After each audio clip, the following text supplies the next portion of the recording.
Today, I want to talk to you about perspective, and how we look at things determines how we feel about things. So, I want to introduce you to a concept that I have, often share with my clients, and that I actually learned from my own coach a long time ago. And that is that our thoughts cause our feelings lead to our actions, and our actions cause our results in our life. So, another way to look at that is what we're thinking determines what we're feeling, and what we're feeling determines what we do. How we show up in this world, how we interact with other people, how we act. And that also determines then our actions, and the things that we do and say and how we interact with people determine the quality of our life. If you are not enjoying or liking or feeling good about how some part of your life is playing out, then we need to go back to the beginning and talk about, what were your thoughts? What were you thinking? What were you feeling? And what were you doing about those thoughts and feelings? Perspective. Perspective is the ability, in my opinion, the ability to look at things differently, having perspective. And when we are going through a crisis and things are really, really hard, and divorce is a crisis, and that is really hard, we tend to close off. We tend to become very sort of tunnel visioned, and we lose perspective because all we can think about and feel and act on is what's happening to us in this little tunnel of what we're going through. And the only other things that seem to influence that tunnel basically are the people that are right in it. Your kids, your soon to be ex, your attorney, perhaps. These people that are actually playing a role in this particular problem. And that's where we limit ourselves. When we get so focused on the minutia and the little things that happen, and the comments and the text messages and the emails and what someone said to one of the kids and what they then said to you. And we get all caught up in that little stuff, and we lose perspective. We stop looking at things from a different side. We stop asking ourselves or even questioning ourselves about, is this the way that I'm thinking about it, the truth? Or is it just me creating a narrative that suits me and suits maybe my victimhood or my pain or my ability to grasp this moment? Now, I get that we're going to spend time in that place where it seems impossible to think outside of this little hole that we feel like we're in. I remember being there, and I remember being so consumed with, the affair, and where was he, and was he with her, and what were they doing? What were they talking about? Like, consumed by the realities that were happening around me. And it's not an easy place to be. But I also know that when I was able to pull myself out of that really dense, closed off place, that's when I could start seeing the world. First of all, the hope that was in front of me, the possibilities that were in front of me. But I was also able to look at things differently. And that's not to say that I suddenly thought it was okay what my ex had been doing, or that suddenly everything was great. It was just that I was no longer so mired in being a victim to what he had done. So I want to share with you some of the things that come up in coaching conversations when I'm working one-on-one with my clients. I get to know them quite well, or at least this part of their life. And so I get to know quite a bit about their relationship, and especially how she relates to the relationship, how it ended, how it used to be, and how it is now. And this is where the narratives start to play in, okay? The conversations we have with ourselves, and then also with others, about what happened and what our role was and what responsibility we have and what the other person did and what their role was. So, when we are communicating what's going on to other people, and especially when we're communicating it to ourselves, it is so important that we, first of all, are honest with ourselves, therefore with others, and that we really look at the whole picture. So I'm going to use the affair example again, just because, it happened to me, and it's unfortunately very common that that's the catalyst that causes marriages to end. And again, by the way, that's an example of perspective. So I could say that my marriage ended because he had an affair. But the truth is, our marriage wasn't great. We weren't fighting.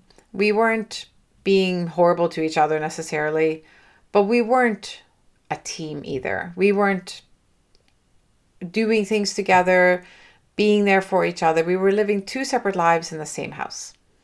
We were roommates essentially. And we were raising our kids, which from my perspective, I was doing most of. But anyhow, and it was in this place that he had an affair.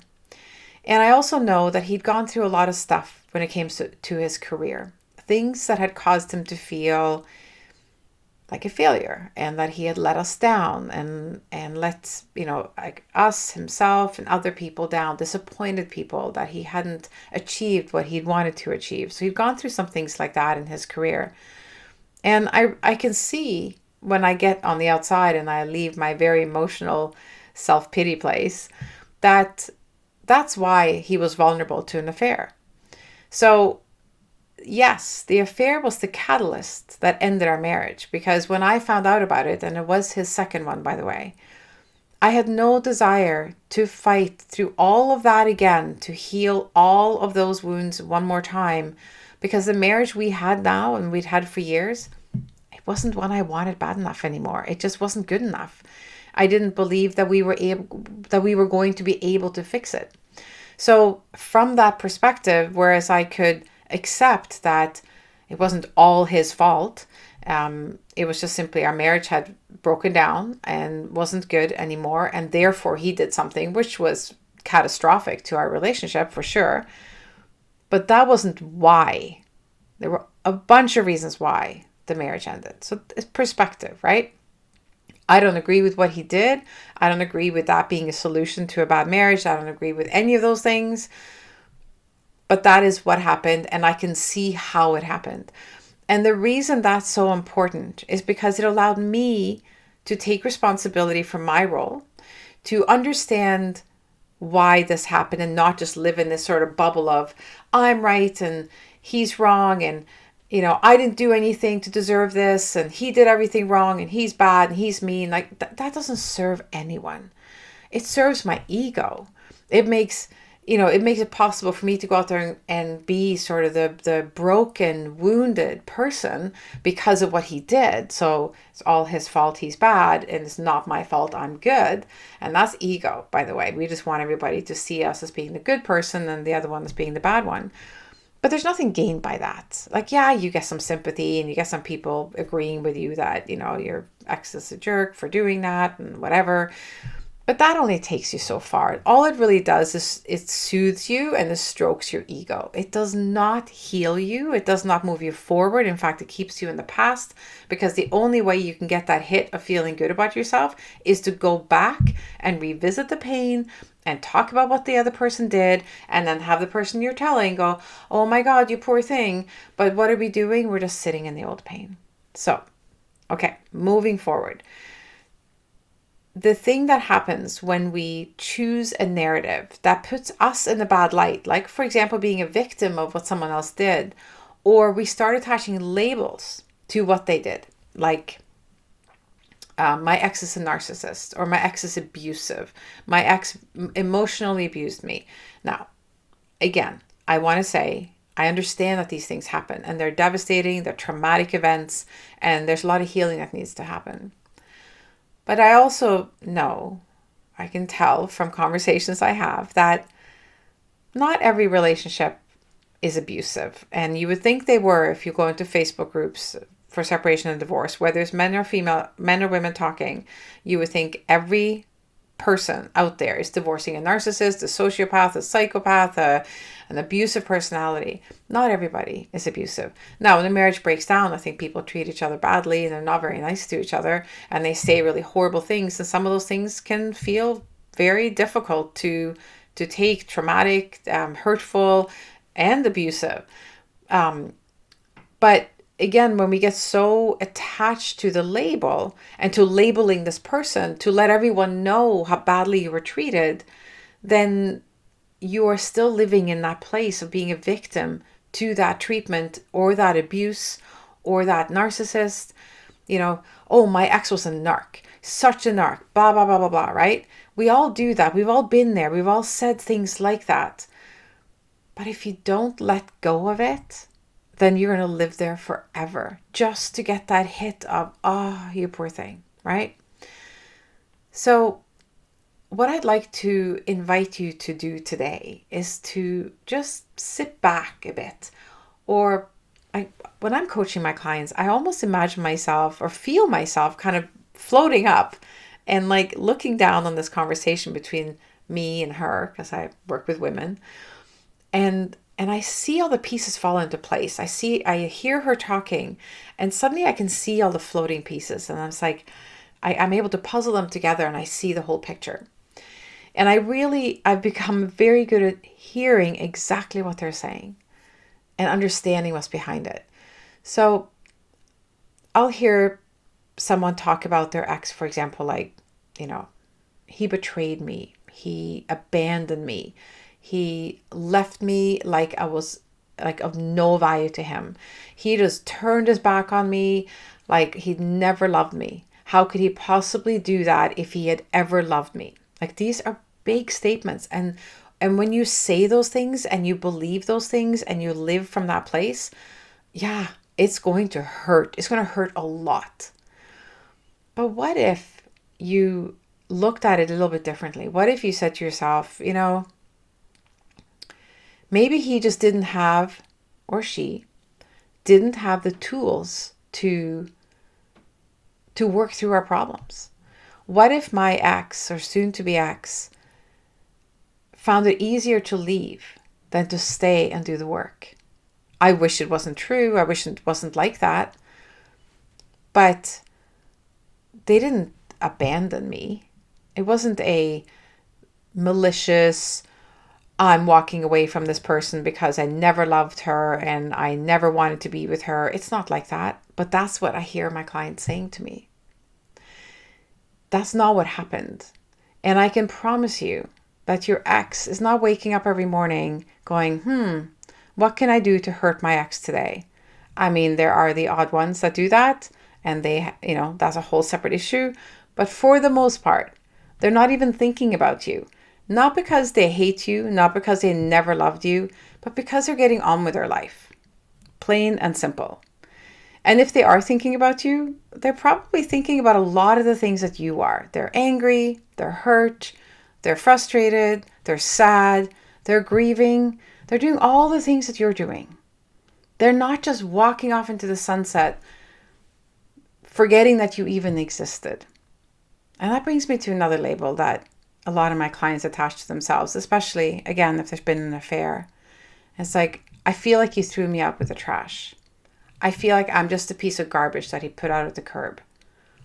Don't ever call yourself a piece of trash or garbage. You were not discarded like a piece of trash. That is not what the intent was of that person who had an affair.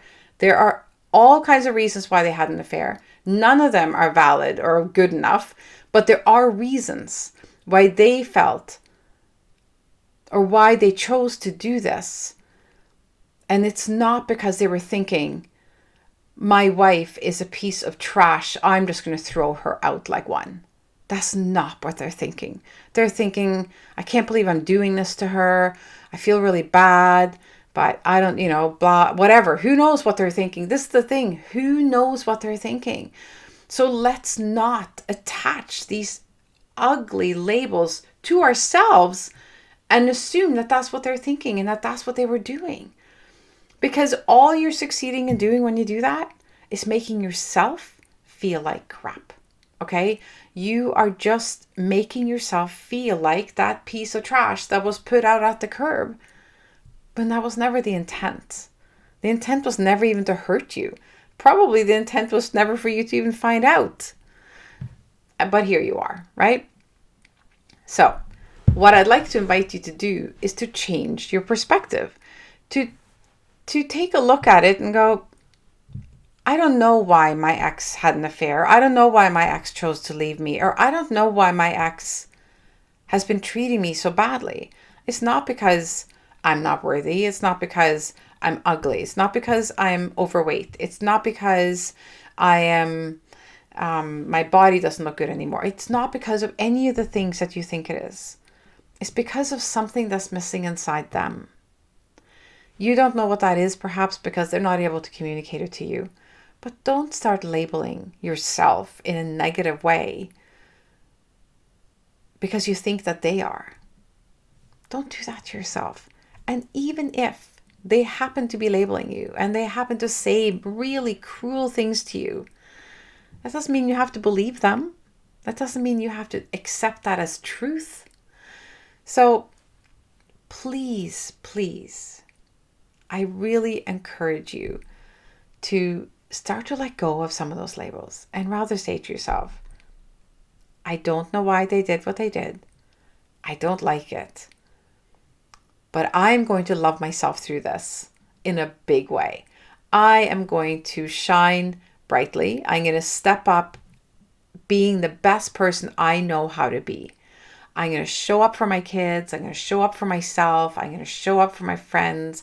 I'm going to be the person I love being. I'm going to do my best. Doesn't that feel better to say those things to yourself? And I know that there are many days where you're crying so hard that it's impossible for you to say anything to yourself. And I get it. And that's okay. That is totally okay.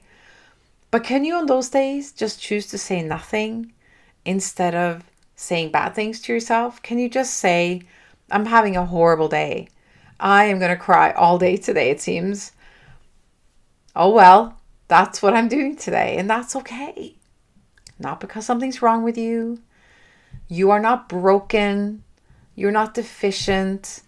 You're not unworthy. You're none of those things. You know, when I hear one of my clients say to me, why wasn't my partner able to just keep loving me? Why does no one love me? Why is it that no one wants to stay with me? Oh, it breaks my heart. It breaks my heart to hear them say that because I know they're in so much pain. And it breaks my heart because I remember saying it myself. I remember thinking when I went through that, I literally lined up all the people that had ever left me in my life, like whether it was a friend who betrayed me or the fact that my parents decided to move back to Norway from Canada so that they could be, well, they wanted to be in Norway. But sometimes I'd say to myself, well, they care more about my sister because they wanted to be close to her, but didn't want to be close to me. That's perspective. That's my narrative. And that's a narrative that keeps me in pain. So generally speaking, I'm able to let go of that too. Okay. But, you don't think I went there when I was going through all this? You don't think I said to myself, everybody leaves me. He cheated on me. My parents went back to Norway without me. This friend did this and this friend did that. And oh my God, it's not hard to create a list of scenarios, people, circumstances that back up your worst nightmare, that back up your negative feelings about yourself and your negative perspective of the situation. It's easy to find that evidence. So I want you to flip that, to literally flip it and go, okay, I am worthy and lovable and all those things. It's too bad this person can't see that anymore and has decided to go somewhere else or whatever. But I'm going to look for evidence of the fact that I am lovable and that there are people who care about me and that, I can create a new life for myself that's going to be really good.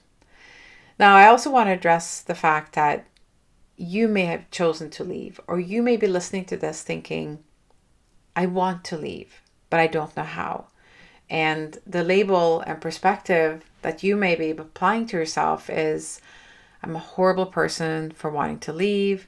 My partner's a good person, good parent. Why is it that I can't be happy? What's wrong with me? Should I just stay? You might be thinking all those things as well. And again, I want you to take that perspective, first of all, off the other person and just just say to yourself, I'm allowed to be happy. I'm allowed to be happy. So what if I just make that the basis of all my choices in life and everything that I do is that I'm allowed to be happy? No, I'm not going to deliberately hurt people out of malice or disregard, but I'm also not going to disregard myself and my happiness. I'm not going to be the one that always has to give in or give up or lay down or not have or accept or tolerate, right? There's only one person in this whole world who will put your happiness at the very top of the list, and that's you. It's the same for everyone else. As much as you might say, oh, I'm such a people pleaser. I always chose to do everything for my partner. I just wanted my partner to be happy. I'm sure you're right, but you did it to make yourself feel better as well. Ultimately, we do everything in life to feel peaceful, to feel joyful and happy, to feel loved. We do it for ourselves. In the process, we can love people and be kind and generous with them and supportive and helpful and all of those things. But we do tend to do that so that we can feel good ourselves. I would say that the only relationship where that isn't the case is the relationship between a parent and a child. We truly do want our children to be happy, and that is a priority for us. So, now that I've said all these things, I hope you can understand that calling yourself names or telling the whole world that this other person must be thinking this or that about you is only hurting you more. It's only keeping you in the past. It's keeping you in your pain. Let's flip it. Let's flip the perspective. Let's look at it differently, through a different lens, even from their perspective. Let's allow for that they're also in pain. Let's allow for that they're grieving and hurting and angry and frustrated as well, just like you. And let's allow for that matters as much as your feelings. You don't have to take responsibility for their feelings. You don't have to do anything about making them feel better. None of those things, any more than they're doing for you. But just understand that there's another human being in this equation. And don't attach meaning to the things that they do that isn't true. Don't say to yourself that you were betrayed if you weren't. Don't say to yourself that they abandoned you if they didn't. You know, I have one client who used that word a lot. You know, he abandoned me, he broke my heart, he betrayed me. But the truth was that she asked him to leave, and he did. Maybe that wasn't really what she wanted him to do that day. Maybe she wanted him to turn around in the door and say, please don't ask me to leave. I promise I'll change. I'm going to do better. I will make you happy. Please, can I stay? It's a pipe dream. He didn't do that, and he walked out. And that felt like betrayal to her. It felt like abandonment to her. Maybe she's angry at herself for asking him to leave, and because he did. I don't know. But I know that she has spent a lot of time in that narrative to the point where she isn't able to move forward. We had a big talk, and I helped her see that perspective, and I introduced something to her which I don't think she'd heard before, even thought about. I said, did it ever occur to you that when you asked him to leave, that he felt betrayed, that he felt angry that you did that he felt that you were giving up on the family and the marriage when you asked him to leave? Did it ever occur to you that the reason he walked out that door without looking back is because he was so hurt that he couldn't turn back? And that she had never thought of. It's perspective. The reason I said that to her was because I wanted to help her let go of the story that she had held on to for 2 years and allow herself a new story where, yeah, our marriage wasn't good for decades. I asked him to leave because I couldn't take it anymore. And yes, I was pretty shocked that he left. But I know that I can have a better, more happy, more fulfilled life now. It feels a lot better to say those things than to live in this narrative that isn't exactly true. It's the truth that she created for herself to feel better. And, it's very possible that her ex has a similar narrative to make himself feel better as well. Who knows? It doesn't really matter. It doesn't matter for her healing. I am reminded of the episode I did on closure and why you don't need it from them and that you can create your own closure. I'm going to link to that episode in the show notes below because I think that would be a really good episode to watch after this one. They're connected. Perspective, closure. It feels like a good place to learn things that are interconnected and to really move you forward. I hope our conversation today has been helpful for you. And maybe I've said some things that feel hard to hear. You might feel like I put all of it on you. And that's not what I want to do. But then it kind of is too, though, because I want you to take responsibility for your healing and your growth and your forward movement as you go through this. I want you to say to yourself, I'm choosing to look at this differently. I'm choosing to look at it in a way that allows me to move forward. I'm choosing to let go of the old story because I don't want to live in it anymore because it hurts me. I'm going to let go of that story now. Maybe the narrative is true. There was betrayal, there was an affair, there was abuse, there was all those things. But in order to heal, you have to let go of that story. You have to write a new story for you. What is your new story? Is it about having new love in your life?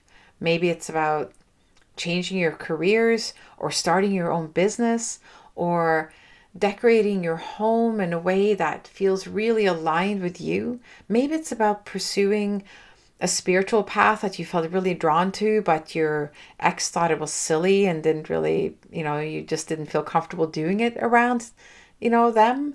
Whatever. This is your opportunity. A divorce isn't a death. A divorce isn't the end of your life. It is just the end of a phase. It's just something is coming to an end and therefore something is beginning. As soon as something ends, there's a void. There's space. There's space to create something new. And that's what you can do now. I used my divorce and the healing I did as literally a launch pad into a new life. I am a completely different person than I was when I was married to my ex. I have created such a beautiful life, an aligned life for myself. It's exactly the way I want it. I'm doing what I feel passionate about. I'm living and working and creating in a space which is exactly where I want to be. I just came home from Costa Rica where I led a retreat for women from the Separation Club and other women, by the way. It's just not just for divorced women. And it was the most fulfilling and joyful experience I've ever had in my life, other than perhaps like raising my children. Being able to create that kind of a life for myself and those kinds of opportunities honestly wouldn't have happened if I'd stayed in that marriage. It wasn't a marriage that was conducive to that kind of growth and that kind of development for me. So am I glad I'm divorced? No, I probably not. But am I grateful for the growth and the opportunities and the things that have happened as a result of it? Yes, very much so.